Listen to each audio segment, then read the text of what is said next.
Bueno, compañeros, mi nombre es Montserrat Saraí Barrera Ortega. Yo les voy a hablar sobre los temas de moléculas hidrófilas, estructuración del agua y las transiciones sol-gel. Primero voy a comenzar hablándoles sobre qué son las moléculas hidrófilas.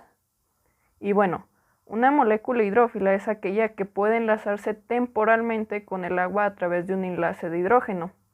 Esto es favorable termodinámicamente y hace soluble a las moléculas no solo en agua, sino también en otros disolventes polares.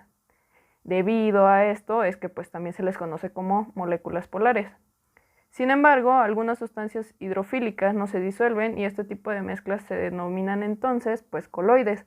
Esto se debe a que la membrana celular tiene partes hidrofílicas e hidrofóbicas.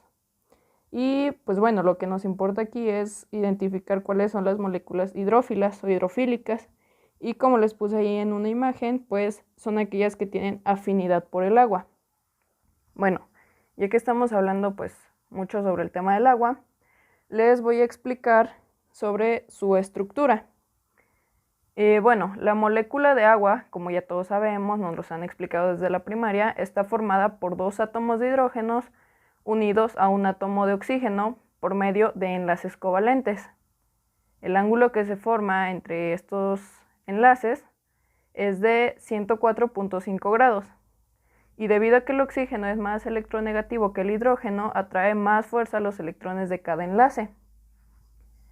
Creo que también es importante tocar el tema sobre la importancia del agua en el metabolismo celular, ya que sus propiedades son muy importantes para el funcionamiento celular. Las estructuras de las macromoléculas que conforman a los seres vivos son el resultado de las interacciones con el medio acuoso que las contiene. Entonces, no por nada, el 70% de nuestro cuerpo está conformado por este líquido vital. Ahora voy a pasar a explicarles sobre las transiciones sol-gel. Bueno, ¿qué son estas transiciones? Es un proceso que permite la fabricación de materiales amorfos y policristalinos con características especiales en su composición y propiedades. Su utilidad radica en que necesita menor temperatura en comparación con los métodos tradicionales de fabricación de vidrios por fusión. No sé si ustedes alguna vez hayan visto videos en YouTube o en Facebook de cómo hacen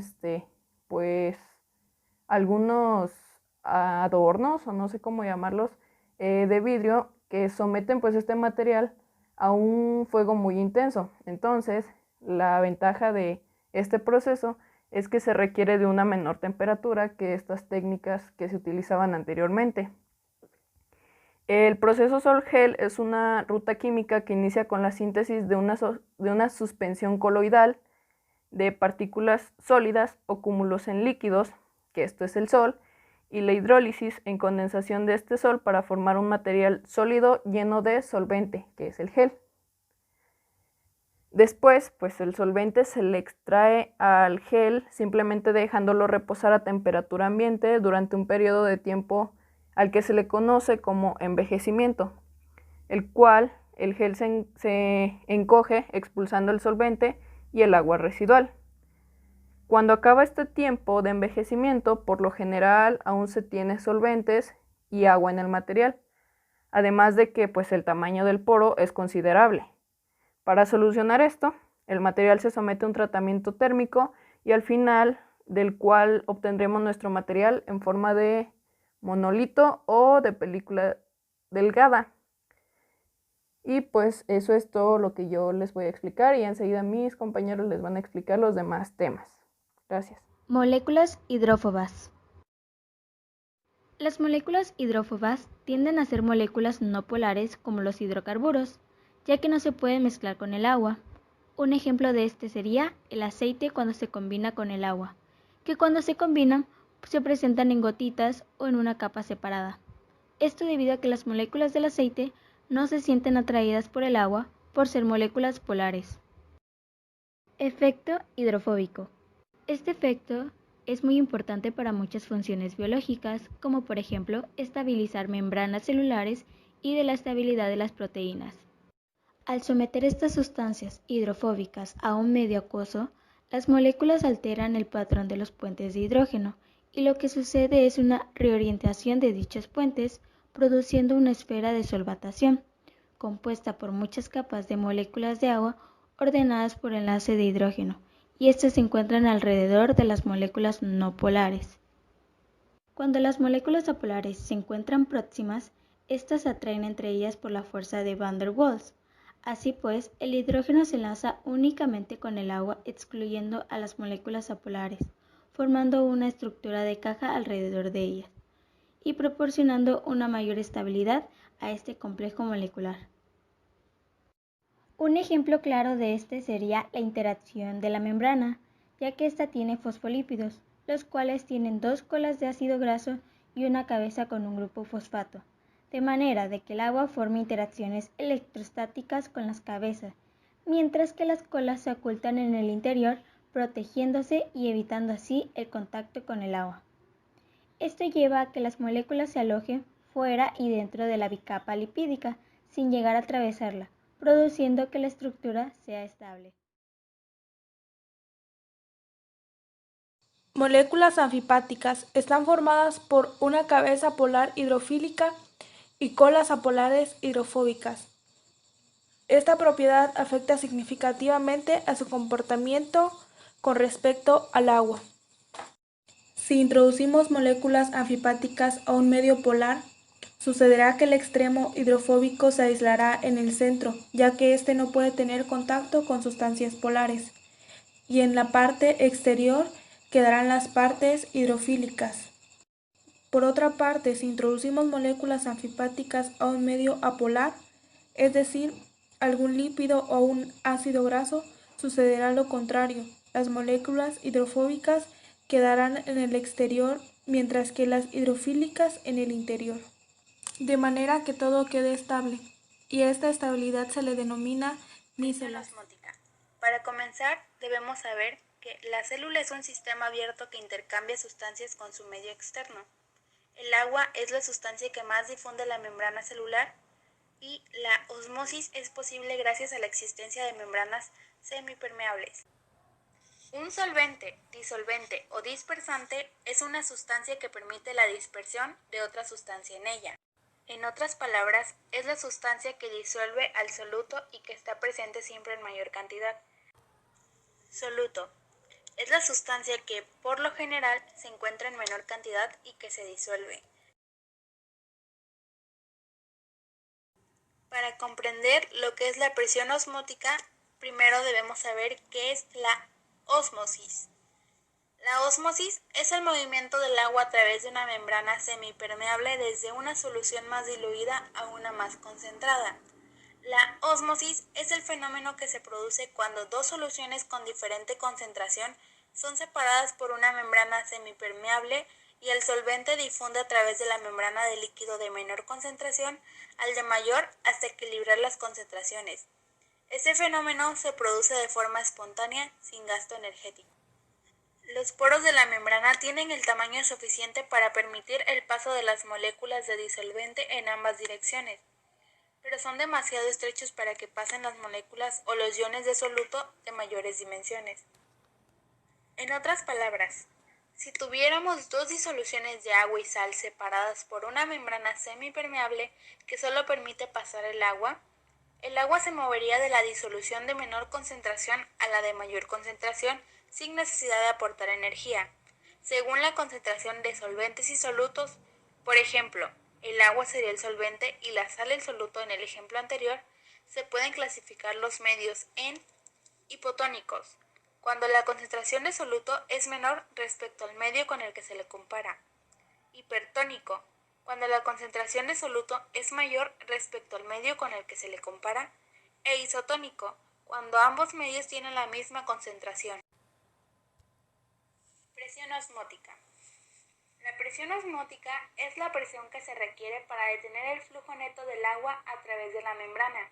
Como causa principal del flujo de agua a través de las membranas celulares, la presión osmótica es una fuerza impulsora en numerosos procesos vitales. A la presión que ejerce el solvente, agua, sobre la cara de la membrana, donde hay menor concentración hacia el compartimento de mayor concentración, se le denomina presión osmótica. Siguiendo con la terminología anterior, la presión que se produce en el lado de la membrana del medio hipotónico hacia el hipertónico es la presión osmótica. La presión osmótica crea algunos problemas importantes para los seres vivos. En general, las células contienen concentraciones bastante elevadas de solutos, es decir, moléculas orgánicas y sales iónicas pequeñas, y concentraciones menores de macromoléculas. Por consiguiente, las células pueden ganar o perder agua debido a la concentración de soluto de su ambiente. Si las células se colocan en una solución isotónica, por ejemplo, la concentración de soluto y de agua es la misma a ambos lados de la membrana plasmática de permeabilidad selectiva, no hay movimiento neto de agua en ninguna dirección a través de la membrana. Por ejemplo, los eritrocitos son isotónicos con una solución de cloruro de sodio al 0.9%. Cuando las células se introducen en una solución con una menor concentración de soluto, es decir, una solución hipotónica, el agua se mueve hacia el interior de las células. Los eritrocitos, por ejemplo, se hinchan y rompen en un proceso denominado hemólisis, cuando se sumergen en agua pura. En soluciones hipertónicas, aquellas con mayores concentraciones de soluto, las células se encogen porque existe un movimiento neto de agua hacia el exterior celular. El encogimiento de los eritrocitos en una disolución hipertónica, por ejemplo, de cloruro de sodio al 3%, se denomina crenación. La presión osmótica depende de la concentración de soluto. Un dispositivo denominado osmómetro mide la presión osmótica, que también puede calcularse utilizando la siguiente ecuación, teniendo en cuenta que la presión osmótica final refleja la contribución de todos los solutos presentes. Pi es igual a IMRT, donde Pi es igual a la presión osmótica. I es igual al factor de Van Hoff, que refleja la extensión de la ionización de los solutos. M es igual a molaridad. R es igual a constante de los gases. T es igual a la temperatura en grados Kelvin. La concentración de una disolución o solución puede expresarse en términos de osmolaridad. La unidad de osmolaridad es osmoles sobre litro. En la ecuación anterior, la osmolaridad es igual a IM, donde I, el factor de Van Hoff, representa el grado de ionización de la especie de soluto, que varía con la temperatura. Medida de la ósmosis utilizando un osmómetro. Como podemos ver en la imagen, se encuentra un osmómetro y unas disoluciones. El volumen 1 contiene agua pura y el volumen 2 una solución de sacarosa. La membrana es permeable al agua, pero no a la sacarosa. Por lo tanto, habrá un movimiento neto de agua hacia el interior del osmómetro. La presión osmótica es proporcional a la altura, que en este caso es la H, de la solución en el Ácidos, bases y pH. Un ácido puede definirse como un donador de iones hidrógeno y una base como un aceptor de iones hidrógeno. El ion hidrógeno es uno de los iones más importantes en los sistemas biológicos. La concentración de este ion afecta a la mayoría de los procesos celulares y del organismo. Por ejemplo, la estructura y función de las proteínas y las velocidades de la mayoría de las reacciones bioquímicas están muy afectadas por la concentración de ion hidrógeno. Además, el hidrógeno desempeña un papel fundamental en procesos como la generación de energía y la endocitosis. ¿Qué es un ácido? Ácido es todo compuesto químico que libera o cede iones de hidrógeno en solución acuosa. De acuerdo con la teoría de Arrhenius, un ácido es una sustancia que al disolverse en agua aumenta su concentración de catión hidróneo. En la teoría de Bronsted-Lowry, un ácido es una sustancia capaz de ceder electrones. Y en la teoría de Lewis, un ácido es una sustancia que recibe 2 electrones. Entre las características o propiedades de los ácidos podemos mencionar las siguientes. Tienen sabor agrio, como en el caso del ácido cítrico en la naranja y el limón. Cambian el color del papel tornasol azul a rosa, el anaranjado de metilo a rojo. Son conductores de energía eléctrica. Son corrosivos al contacto con la piel, como por ejemplo el ácido clorhídrico. Son solubles en agua. Su nivel de pH es inferior a 7. ¿Qué es una base? Es una sustancia que al disolverse en un medio acuoso libera iones hidroxilo y pueden captar iones de hidrógeno. Tienen un sabor amargo, deslizan al tacto cuando se presentan en disolución, es decir, son jabonosos. El pH de las bases oscila entre 7 y 14, donde 7 es neutro. Existen dos tipos de bases que son base fuerte, es aquella que se disocia en el agua y aporta mayor número de iones, por ejemplo el hidróxido de sodio, y una base débil, que aporta iones hidróxido de manera equilibrada con el número de moléculas que hay en el medio. ¿Qué es el pH? Las siglas pH significan potencial de hidrógeno. Es una medida de acidez o alcalinidad que indica la cantidad de iones hidrógeno presentes en una solución o sustancia. La escala de pH expresa de forma conveniente la concentración de ion hidrógeno. Se define el pH como el logaritmo negativo de la concentración de iones hidrógeno. La escala numérica que mide el pH de las sustancias comprende los números de 0 a 14. Las sustancias más ácidas se acercan al número 0 y las más alcalinas o básicas las que se aproximan al número 14. Sin embargo, existen sustancias neutras como el agua o la sangre, cuyo pH está entre 7 y 7.3. Las sustancias ácidas como el jugo de limón tienen un pH entre 2 y 3 o la orina entre 4 y 7. Por su parte, los jugos gástricos tienen un valor entre 1 y 2 o los ácidos de baterías que se encuentran entre 1 y 0.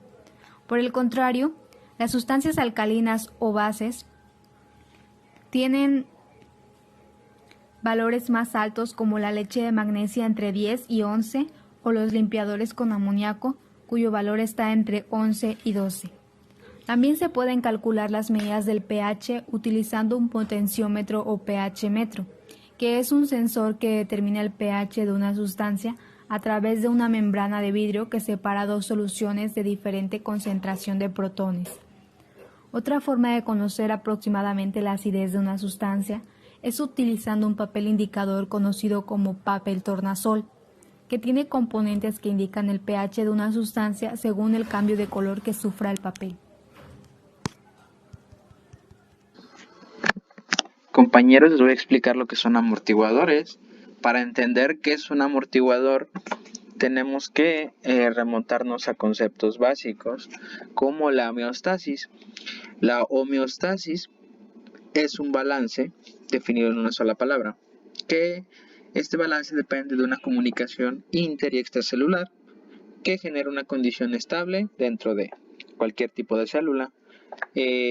Un organelo muy importante es la membrana plasmática, la cual es prácticamente una bicapa fosfolípida que es semipermeable, la cual permite el acceso de sustancias o sustratos, ya sean orgánicos o inorgánicos, al interior y al exterior de la célula. Le Chatelier establece que si una reacción en equilibrio que se le aplica una distorsión, el equilibrio se desplazará en la dirección que contrarresta la distorsión. Les pongo como ejemplo un resorte. A un resorte tú le aplicas una fuerza y se deforma. Y lo que dice Le Chatelier es que siempre esta fuerza se contrarresta y se devuelve a como estaba. Tenemos el concepto ácido básico dado por Arrhenius, el cual nos dice que existen dos tipos de disoluciones acuosas, lo cual es la ácida y la básica. En la ácida, en agua, se liberan iones hidrógeno o hidronio, y en la básica se liberan iones hidroxilo. Tenemos que el balance del pH es primordial para las funciones vitales de nuestro cuerpo y oscila entre 6,8 y es considerado como acidosis, y está estrechamente relacionada con la diabetes mellitus tipo 2, y 7,8 que ya es considerado alcalosis. Hay un balance entre el 7 al 0 que es ácida y del 7 al 14 que es básica. Un amortiguador, un buffer o un tampón es prácticamente lo mismo, nada más que son más conocidos como amortiguadores. Cuando nos referimos a amortiguadores, en lo personal a mí siento que a todos se nos viene a la mente un resorte o un tipo de metal que es como en el que están viendo la imagen, que es un amortiguador de un carro, que es prácticamente son encargados de lo mismo, de recibir una carga y contrarrestar esa carga y generar un balance, regresar a como estaban. Están encargados de evitar la varianza del pH. Por lo general son soluciones. Esas soluciones contienen un ácido y una base conjugada para que se contrarreste, o por lo contrario igual una base y un ácido conjugado, y estos resisten la adición de un ácido o una base. El pK es prácticamente lo mismo que el pH, nada más que lo definen como en una concentración molecular equivalente al 50% de cada uno. Henderson Hasselbalch nos dice que el pK de una solución o el pH de una solución amortiguadora tiene que tener tendencia 50-50 o equimolecular, que habla de equivalencia. Existen dos tipos de tampones o de amortiguadores fisiológicos, que son los consiguientes. Es el orgánico. En orgánicos tenemos aminoácidos y proteínas, y estos ácidos y proteínas son electrolitos anfóteros, que quieren decir que pueden ceder protones y se hacen ácidos, o captar bases, o captarlos y se vuelven bases, o también pueden tener un comportamiento de ambos, pueden ceder o pueden captar. Tenemos como amortiguador orgánico la hemoglobina. La oxihemoglobina tiene un pH de 7,16, que en este caso es el ácido fuerte, a diferencia de la desoxihemoglobina, que tiene un pH básico de 7,71. Los valores del pK son tales que se determinan en la disociación siguiente. Prácticamente utilizan al oxígeno para generar un balance entre 7,35 y 7,45, que es un balance homeostático y está dentro de los valores normales de la sangre. Si no, hay muchas repercusiones que pueden causar hasta la muerte.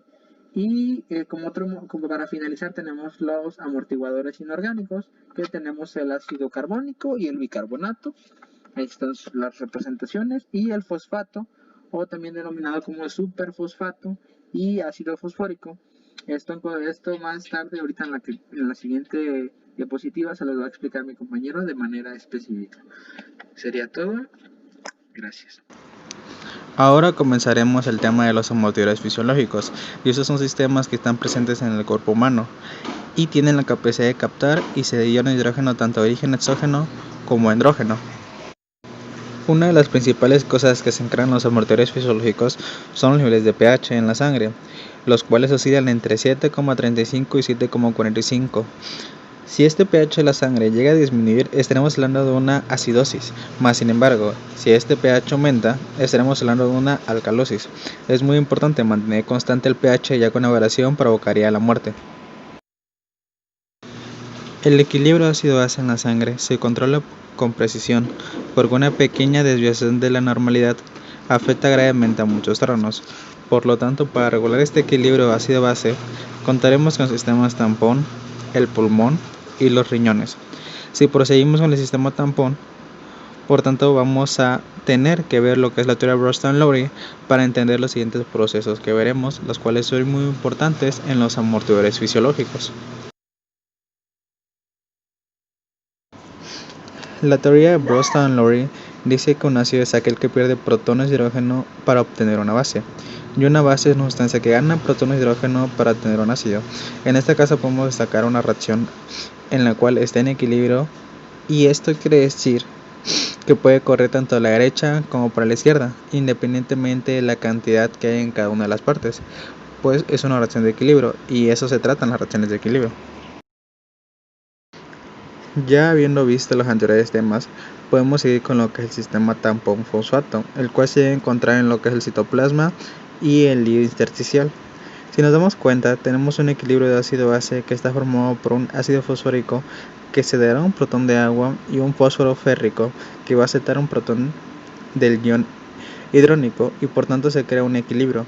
Más sin embargo, este equilibrio dependerá del ácido base que agreguemos, ya que seremos más ácido la reacción se desplaza hacia la izquierda, por lo mismo que aumentamos el H3 o más, y si aumentamos más bases se desplaza hacia la derecha, por lo mismo que disminuye el H3 o más. El siguiente tema es el tampón de bicarbonato, el cual es el más conocido y más importante. También nos fijaremos en cómo este proceso puede interactuar con lo que son los pulmones y el riñón en cuanto al equilibrio ácido-base para mantener un pH constante. En esa reacción encontramos que se puede formar un HCO3 o un CO2. El pulmón afecta directamente a la parte de reacción que contiene el CO2 más H2O. ¿Y esto por qué? Bueno, es porque si aumentamos la concentración de CO2 se da lo que es la acidosis, pero si disminuye se genera la alcalosis. Esto se genera entre los pulmones. Un ejemplo de esto sería que si llegamos a respirar mal se acumula mucho CO2, y esto provoca un error y se genera una acidosis y la reacción va hacia la izquierda. Pero si te llegas a hiperventilar, pues sale más O2 del que entra y se genera una alcalosis y la reacción va hacia la derecha. Muy parecido a lo que pasa con el pulmón, el riñón también es afectado por lo que es la reacción química o el proceso que interviene dentro de este. Si nosotros aumentamos lo que es el HCO3, la reacción iría hacia la izquierda y se produciría una acidosis. En cambio, si disminuimos el HCO3, la concentración se desplazará hacia la derecha y tendremos una alcalosis. Esto se debe a que el riñón se ve afectado porque es por lo mismo del HCO3H+, y este principalmente interactúa con lo que es el HCO3, que es muy importante. Después de haber pasado el tampón de bicarbonato, que es uno de los amortiguadores fisiológicos más importantes que tenemos, pasamos a uno que es el amortiguador de proteínas. Este es muy importante ya que son una fuente significativa de capacidad amortiguadora. Principalmente están formadas por aminoácidos unidos mediante enlaces peptídicos. Las proteínas contienen varias clases de grupos ionizantes en las cadenas laterales que pueden ceder o aceptar protones. Un ejemplo de esta proteína es la hemoglobina, la cual se muestra en la diapositiva, y es la proteína transportadora de oxígeno, es la biomolécula más abundante en los eritrocitos. Dada su estructura y concentración celular elevada, la hemoglobina desempeña una función esencial en el mantenimiento del pH sanguíneo. También presentamos otras, como lo que es la albúmina sérica, que se presenta en grandes cantidades y amortiguan lo que es la sangre para que no se salga de su nivel de pH estándar. Y por último, vamos a hablar de qué podría pasar si es que tenemos un mal funcionamiento de los amortiguadores fisiológicos, los cuales ayudan a regular lo que son los niveles de pH, entre otros. Uno de ellos sería que al variar el pH de la sangre, las proteínas pueden llegar a desnaturalizarse y por lo tanto no se van a dar las reacciones enzimáticas, y si se llegan a dar, se darán lugar a pocas de estas. Eso como punto 1. Como punto 2, el cuerpo no podría absorber los nutrientes necesarios. Y como punto 3, aumenta la posibilidad de tener enfermedades. A su vez, como por último, las células no podrían trabajar de una forma correcta.